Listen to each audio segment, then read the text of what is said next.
G'day guys and welcome to today's tutorial. Today we are talking about the dumbbell floor press, a really good exercise to target your chest and also help you build the capacity to be able to lock out a little bit better.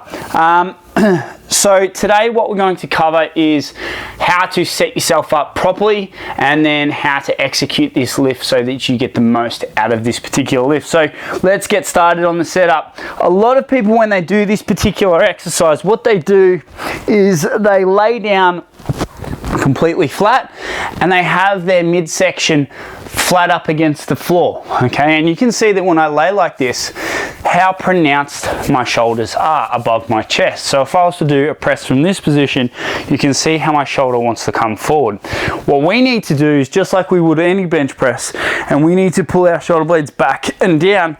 But what you'll notice is that this isn't quite as easy as it sounds because of the fact that we can't get our legs underneath our backside and create that thoracic extension both from the bottom section of your from your legs and also our top section. So our setup will be critical here in order to prevent a bit of wear and tear on the shoulders. So what we find is that a lot of people, when they lay flat and they press from this position, starts to jam up their shoulders. And the reason being is because by pulling your shoulder blades back and down, not only do we create really good stability with our scapula pulled back and down to press from, but we open up this shoulder joint. So the way our humerus sits in our ball and socket joint up here, our lat comes up and it pulls it down slightly and allows a greater range of motion through, or not greater range of motion, but it doesn't allow for, or it minimizes the risk of grabbing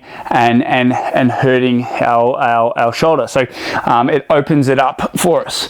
So what we need to do is somehow get ourselves into a nice thoracic extension. So the way we set this up is really simple. What we want to do is we're actually going to get up into a glute bridge position, okay? And you can see how much weight is on my top section of my back, right?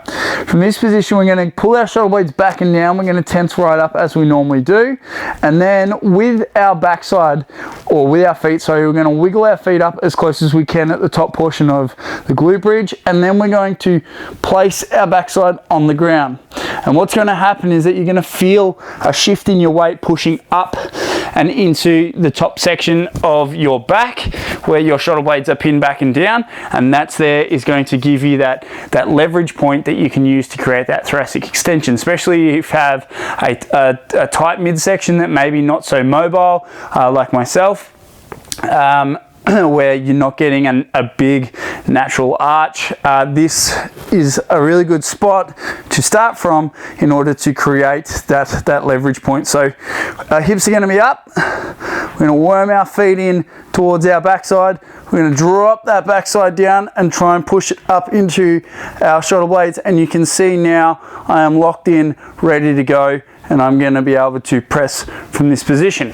Okay, so now that we have that sorted, what we're going to be talking about is how to actually get these dumbbells up, because they can be a bit of a pain in the ass to do so.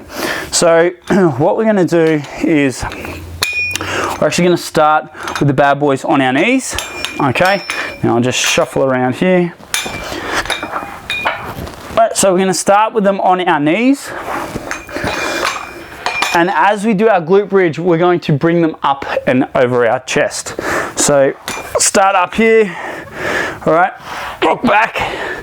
Oh, nearly hit your head. That's a really poor example. Anyway, glute bridge up, find your shoulder blades back and down.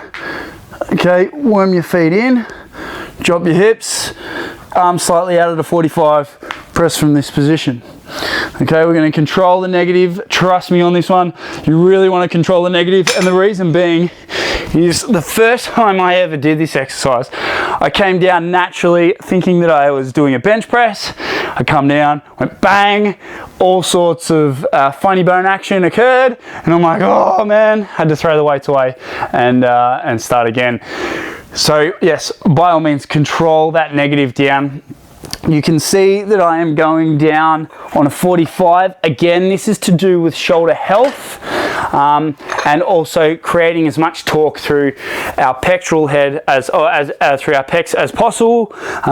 And what I've noticed is that at a 45, it's the best way to both alleviate that shoulder joint and allow it to move freely, whilst also getting as much torque through these pec muscles. So by all means, come down at a 45. We'll go through it one more time. Hopefully I'll demonstrate a little bit better. So we're going to start with the weight up on our legs. I'm going to use these legs as a cantilever. Again, try not to hit your head. Okay, worm yourself into position and then allow the weight just to go through your forearms while you set yourself up with your legs. All right, we're going to be pulling our shoulder blades back and down, wedge those feet up and in, and then we're going to try and drop our hips as far up towards our shoulder blades as possible, creating that thoracic extension. From here, we're pressing 1, and you should feel nice and sturdy while you do this exercise. Really, really good exercise to help very much so with the lockout phase of your bench press, and also just a good little chest variant. Team, that there is how you want to go about doing your dumbbell floor presses. I hope you picked up a few tricks and tips for this tutorial.